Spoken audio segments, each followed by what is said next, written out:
Tu veux te faire un potager qui est simple à gérer, qui est productif et qui contrôle facilement les populations de ravageurs et de maladies? Eh bien, je t'explique comment organiser et planifier ton potager en vue d'une prochaine saison de jardinage des plus agréables. Je m'appelle Julie Cousineau, je suis une permacultrice passionnée, une jardinière contemplative. Je t'aide à jardiner simplement avec des méthodes qui sont écologiques et efficaces.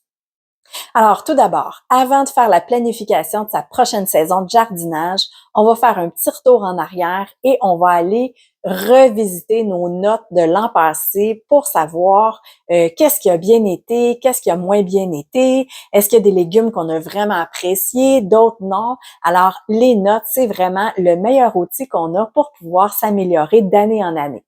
Donc, si ça n'a jamais été fait, alors mets ça à ton horaire pour cette année. Prends des notes sur ton jardinage tout au long de la saison. Ça va vraiment t'aider à t'améliorer. Ensuite, pour organiser ton jardin, tu peux faire la rotation des cultures. La rotation, ça va venir briser le cycle des ravageurs et des maladies. Ensuite, ça va t'aider à simplifier l'entretien de ton potager et éviter aussi d'épuiser ton sol en cultivant toujours les mêmes plantes très exigeantes au même endroit. Donc, on va faire une rotation des cultures. Pour ça, on va diviser son potager en différentes parcelles de même taille, idéalement au moins 4 parcelles. Et là, on va regrouper les familles de légumes ensemble et on va cultiver les légumes d'une même famille sur une parcelle et ensuite, on va changer de parcelle d'année en année pour éviter de recultiver les mêmes familles de légumes au même endroit. Parce que la plupart des ravageurs recherchent une famille de légumes pour pouvoir se nourrir et se développer et continuer son cycle. Et il y en a plusieurs aussi qui persistent dans le sol pendant plusieurs années. Donc, c'est pour ça qu'on veut faire un minimum de 4 parcelles différentes avant de recultiver la même famille de légumes à cet endroit-là. Alors, tu vas séparer tout ce qui est la famille des tomates. Donc, tomates, poivrons, aubergines, pommes de terre. La famille des cocombes, zucchini, courges, melons, tout ensemble. La famille des choux, choux pommés, choux kale, radis, navets. La famille des oignons, ail, poireaux, ciboulette, ça va tout ensemble. La famille des carottes, fenouil, céleri, les anettes, coriandre. Ensuite, la famille des laitues, la famille des épinards, donc épinards, bêta-carbe, betteraves ensemble, et la famille des pois et des haricots. Et là, si tu cultives des plantes de plusieurs familles et que tu en as plus que 4, donc là, sur une même parcelle de potager, tu peux regrouper des familles ensemble. Mais tu laisses les mêmes familles ensemble et tu fais la rotation en les laissant toujours ensemble. Et là, au bout de ta rotation, si tu as 4 parcelles par exemple, ben tu peux intervertir tes familles de légumes sur cette parcelle-là pour recommencer ton cycle et encore une fois, pas les recultiver dans les mêmes espaces. Alors là, tu es même rendu à une rotation de 8 ans. Tu pourrais aussi à ce moment-là faire simplement 3 parcelles de potager et intervertir tes familles. Ça te fait donc une rotation sur 6 ans. Et là, tu peux regrouper les familles de légumes qui ont les mêmes exigences en fertilisation, par exemple. Donc, ça vient simplifier ton entretien. Alors, tu peux regrouper celles qui exigent beaucoup de compost, moyennement ou très peu. Tu peux les regrouper ensemble. Et donc, ça va t'aider à planifier la quantité de compost que tu as à mettre d'année en année. Donc, par exemple, des plantes très exigeantes en compost, comme les cocombes et les tomates. Des plantes ensuite moins exigeantes, on peut penser aux légumes feuilles, donc les verdures, les choux, on peut les cultiver ensemble. Et ensuite, les légumes qui demandent moins de compost et même pratiquement pas pour ce qui est des haricots, les pois, et tout ce qui est carottes, betteraves, donc ça aussi, ça demande moins de compost. Alors, on peut les regrouper pour faciliter son entretien. Ensuite, une autre façon de cultiver qu'on peut faire, on peut adopter, au lieu de la rotation, on peut plutôt cultiver en polyculture. Donc, ça, c'est vraiment pour les plus aventuriers, ceux qui aiment faire des expériences. Donc, on va y aller plus par essai-erreur, en prenant plein de notes et en essayant de s'améliorer d'année en année. Donc, ça peut être une façon de cultiver qui est très stimulante et ça représente un petit peu plus aussi la nature. Hein? Ça a une allure beaucoup plus naturelle. Ce qu'on retrouve dans un milieu naturel, c'est plein de plantes différentes cultivées ensemble. Là, on va essayer de faire des mariages qui sont plutôt heureux, hein, pour que ça soit compatible ensemble. Donc, on peut essayer de penser à cultiver des légumes, par exemple, très hâtifs, les légumes de mi-saison et les légumes tardifs, tout un à côté de l'autre. Alors, le légume plus hâtif, comme de la laitue, ben, quand on va venir tout le récolter, on va laisser de la place pour les autres qui puissent continuer leur développement. Donc, on pourrait mettre à côté des oignons, par exemple, qu'on va récolter en plein milieu de l'été et qui vont laisser après ça plus de place encore pour les légumes de fin de saison, les légumes de conservation, donc les carottes, les choux, comme ça.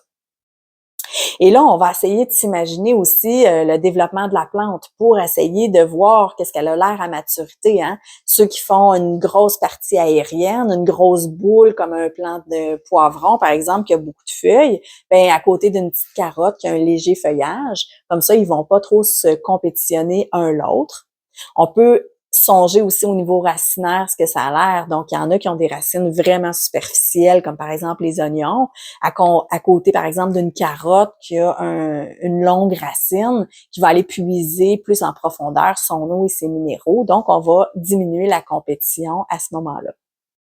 On peut aussi essayer de cultiver un à côté de l'autre, ben, les différentes formes végétatives de légumes parce que ils se développent de façon différente. Ils n'ont pas les mêmes besoins en nutriments. Donc, les légumes qu'on cultive, par exemple, pour les fruits, comme la tomate, le poivron, à côté de légumes feuilles, comme les choux, les verdures, les laitues, et les légumes racines, donc les carottes, les navets, tout ça.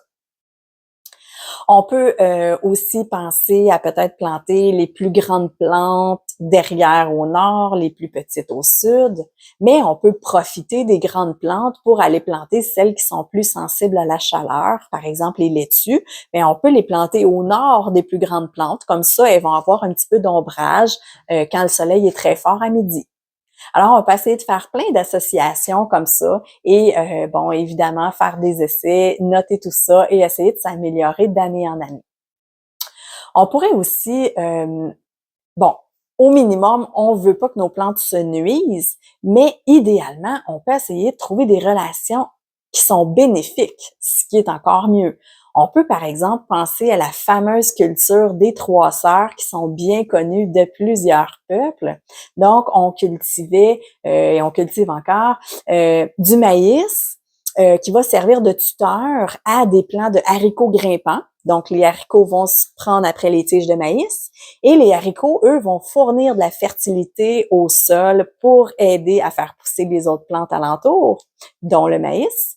Et on peut entourer ça de plants de courge qui, elles, avec leurs grandes feuilles, vont couvrir le sol, donc bien protéger le sol et empêcher qu'il y ait trop d'évaporation. Donc, l'eau va mieux demeurer dans le sol, ce qui va être bénéfique à toutes les plantes qui vont pousser. Si on est capable de trouver des associations comme ça, c'est vraiment le mieux qu'on peut faire dans son jardin. Je peux proposer aussi une variante. Hein? On pourrait penser, par exemple, à faire un mix des deux. Donc, un potager en polyculture et un autre qu'on fait une rotation classique. Donc, le potager en polyculture, une petite parcelle qu'on peut se faire, mais tout près de la maison, avec les légumes qu'on récolte très fréquemment. Donc ça simplifie notre récolte. Ça va beaucoup plus vite quand on sort de la maison, puis on a notre parcelle toute proche. Et tous les légumes qu'on récolte souvent au courant de la saison. Donc, les verdures, les plantes aromatiques, haricots, poivrons, aubergines, des plus petites plantes là, qu'on peut toutes planter de façon mixte dans cette parcelle-là. Et une autre parcelle qui peut être plus loin à ce moment-là, réservée par exemple peut-être aux plus grandes plantes qui sont moins propices peut-être dans une polyculture parce qu'elles sont très grandes ou elles s'étalent beaucoup. On peut penser aux tomates, concombres, courges ou les légumes de conservation. Donc à ce moment-là, on peut se permettre de les mettre plus loin de la maison on a moins de travail de récolte à faire parce qu'on les récolte en une seule fois. Donc, on peut penser à tout ce qui est ail, oignons, carottes, betteraves, pommes de terre. On peut cultiver ça dans des parcelles de potager qu'on va faire une rotation classique. Dans tous les cas, peu importe la disposition du potager que tu choisis en polyculture ou en rotation, ce qui est vraiment bénéfique, c'est de venir ajouter toutes sortes de fleurs et de plantes aromatiques. Donc, les fleurs vont attirer toutes sortes d'insectes qui vont être bénéfiques dans son jardin, les plantes aromatiques aussi. Et en plus, quand je parle de plantes aromatiques, on va penser à tout ce qui est basilic, thym, sarriette, sauge, coriandre, aneth. Ces plantes-là dégagent beaucoup d'odeur. Donc, ça va aider à faire de la confusion pour les ravageurs. Alors, ces odeurs-là vont camoufler celles des plantes que les ravageurs cherchent. Donc, par exemple, le ravageur qui arrive, qui cherche des carottes, ben, s'il y a plein de plantes aromatiques, les odeurs vont être mélangées, il va avoir plus de difficultés à les trouver. Et aussi, quand on marie plusieurs sortes de feuillages, ben, le ravageur, il a plus de difficultés à trouver le feuillage qu'il recherche. Le but aussi de la polyculture, c'est ça, hein, c'est de marier toutes sortes d'odeurs et de feuillages. Donc, ça nuit au système de repérage des ravageurs à ce moment-là. Donc, peu importe ton type de culture, mets des belles fleurs. On peut penser des fleurs annuelles qui se ressèment toutes seules. C'est super facile de cultiver, par exemple, de la calendule, de la bourrache, de la camomille, un peu partout dans son potager, ou réserver des places, par exemple, des tales de fleurs au milieu de ton potager, ou entre chaque parcelle de ton potager, ou entourant ton potager, une belle talle de fleurs et de plantes aromatiques. Donc, c'est super joli. Puis, en même temps, ça l'aide au contrôle naturel, à ce qu'il y ait un équilibre naturel qui s'installe. Dans tous les cas, que ce soit en rotation, en polyculture, c'est ce qu'on veut, c'est établir un équilibre naturel, favoriser la biodiversité. Donc, si tu veux plus de trucs à ce sujet-là, je t'invite à télécharger mon guide. Je t'offre plein d'astuces simples pour favoriser la biodiversité chez toi. Tu peux trouver le lien dans la description du vidéo. C'est gratuit, donc profite-en, télécharge-le. Et ensuite, quand tu auras terminé ton plan de potager, ben là, ça va te faciliter avec un plan en main. Si tu as les dimensions réelles, c'est encore mieux. Donc, pour prévoir les quantités, par exemple, de légumes que tu vas pouvoir faire pousser selon tes besoins, tes goûts, mais selon aussi ton espace disponible. Et aussi pouvoir prévoir, par exemple, les quantités de compost que tu auras besoin d'étendre, le paillis, tout ça. Et tu vas pouvoir ainsi préparer ton calendrier pour tous les travaux qu'il y aura à faire pendant la prochaine saison. Je te ferai d'autres vidéos pour t'en parler et bien te guider au travers de tous ces sujets-là. Alors, en résumé, planifier ton potager, c'est vraiment une façon de se rendre le jardinage simple, efficace et contrôler de façon naturelle les populations de ravageurs et de maladies. Donc, ça t'assure une saison de jardinage qui est vraiment simple et agréable. Alors, ressors tes notes de l'an passé, prépare ton potager en rotation ou en polyculture et fais un beau potager qui est cohérent et résilient. Si tu as trouvé ma vidéo utile, clique sur j'aime, abonne-toi à ma chaîne, partage-la. Puis en terminant, pense à télécharger mon guide pour trouver plein d'astuces pour favoriser la biodiversité sur ton terrain et prendre bien soin de toi et de ta famille. Le lien est dans la description du vidéo, c'est gratuit, alors profites-en et passe une très belle saison de jardinage.